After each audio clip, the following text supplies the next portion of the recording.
Hi everyone, welcome to ನಮ್ಮ YouTube channel me and you. ಇವತ್ತಿನ special ಏನಂತ ಅಂದರೆ temple run of me and you. ಇವತ್ತು ನಾವು ಬಂದಿರೋ ದೇವಸ್ಥಾನ ವಿದ್ಯಾರಣ್ಯಪುರದಲ್ಲಿರೋ ಶ್ರೀ ಕಾಳಿಕಾದುರ್ಗ ಪರಮೇಶ್ವರಿ ದೇವಸ್ಥಾನ. ಈ ದೇವಸ್ಥಾನದ ಕೆಲವೊಂದು ವಿಶೇಷತೆಗಳನ್ನು ಹೇಳೋಕ್ಕೆ ಇಷ್ಟಪಡ್ತೀನಿ. ಹಾಗೆಯೇ ದೇವಸ್ಥಾನಕ್ಕೆ ಬರೋದು ಹೇಗೆ ಅಂತ ಅಂದರೆ ಮೆಜೆಸ್ಟಿಕ್ಕಿಂದ ಡೈರೆಕ್ಟಾಗಿ ಬಸ್ ಇದೆ, ಅಲ್ಲಿಂದನೂ ಬರ್ಬೋದು. ಅಥವಾ ಜಾಲಹಳ್ಳಿ ನೆಲಮಂಗಲ ಸೈಡಲ್ಲಿ ಇದ್ದೀವಿ ಅನ್ನೋದಾದರೆ ಜಾಲಹಳ್ಳಿಯಿಂದ BN ಸರ್ಕಲ್ಗೆ ಬಂದು ಅಲ್ಲಿಂದ ಡೈರೆಕ್ಟಾಗಿ ವಿದ್ಯಾರಣ್ಯಪುರ ಬಸ್ ಸಿಗುತ್ತೆ. ಅಥವಾ ಯಶವಂತಪುರದಿಂದ ನಿಮಗೆ ಡೈರೆಕ್ಟಾಗಿ ವಿದ್ಯಾರಣ್ಯಪುರ ಬಸ್ ಸಿಗುತ್ತೆ.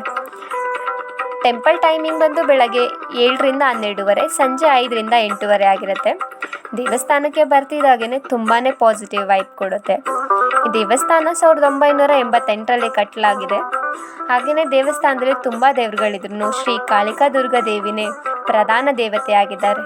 ಪ್ರತಿ ಮಂಗಳವಾರ, ಭಾನುವಾರ, ಶುಕ್ರವಾರದಂದು ರಾಹುಕಾಲ ಟೈಮಲ್ಲಿ ದೇವಿಗೆ ಅಭಿಷೇಕ, ಪೂಜೆ, ನೈವೇದ್ಯ, ಸಹಸ್ರನಾಮಗಳು ನಡೆಯುತ್ತೆ. ಪ್ರತಿ ಅಮಾವಾಸ್ಯೆಯಂದು ಬೆಳಗ್ಗೆ ಅಭಿಷೇಕ, ಸಂಜೆ ಹೋಮ ಇರುತ್ತೆ. ಹಾಗೆಯೇ ಪ್ರತಿ ಹುಣ್ಣಿಮೆಯಂದು ದೇವಿಗೆ 108 ಬಲಮುರಿ ಶಂಖುಗಳಿಂದ ಅಭಿಷೇಕ ನಡೆಯುತ್ತೆ. ಪ್ರತಿ ವರ್ಷವೂ ಮಾರ್ಚಲ್ಲಿ ಹೋಲಿ ಹುಣ್ಣಿಮೆಯ ದಿನ ಹೂವಿನ ಕರಗ ನಡೆಯುತ್ತೆ ದೇವಸ್ಥಾನದಲ್ಲಿ. ಹಾಗೆಯೇ ಇನ್ನೊಂದು ವಿಶೇಷತೆ ಏನಂತ ಅಂದರೆ ಹುಣ್ಣಿಮೆಯ ಅದೇ ವಾರ ಭಾನುವಾರದಂದು ಬೆಳ್ಳಿ ಬ್ರಹ್ಮ ರಥೋತ್ಸವ ಕೂಡ ನಡೆಯುತ್ತೆ.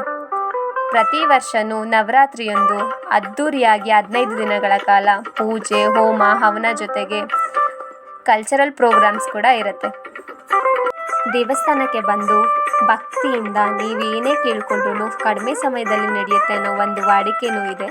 ಹಾಗೆಯೇ ವಿಶೇಷತೆ ಅಂತ ಅಂದರೆ ಇಲ್ಲಿ ಬಂದು ಪೇಪರ್ನಲ್ಲಿ ನಿಮಗೆ ಏನು ಇಷ್ಟಾರ್ಥಗಳಿದೆ ಅದನ್ನ ಬರೆದು ಕಟ್ಟಿದ್ರೆ ನೀವು ಏನು ಅಂದ್ಕೊಂಡಿರ್ತೀರ ಅದು ತುಂಬಾ ಬೇಗ ನಡೆಯುತ್ತೆ, ಈಡೇರುತ್ತೆ ಅನ್ನೋ ಒಂದು ವಾಡಿಕೆ ಕೂಡ ಇದೆ. ನೀವು ಕೂಡ ಬಂದು ಈ ದೇವಸ್ಥಾನನ ವಿಸಿಟ್ ಮಾಡಿ ಹೇಗನ್ನಿಸ್ತು ಅಂತ ಕಮೆಂಟ್ ಮಾಡಿ. ಹಾಗೆಯೇ ನಮ್ಮ ಚಾನಲ್ನ ಸಬ್ಸ್ಕ್ರೈಬ್ ಮಾಡಿ, ಸಪೋರ್ಟ್ ಮಾಡಿ. ಪ್ಲೀಸ್ ಸಬ್ಸ್ಕ್ರೈಬ್ ಮಾಡಿ.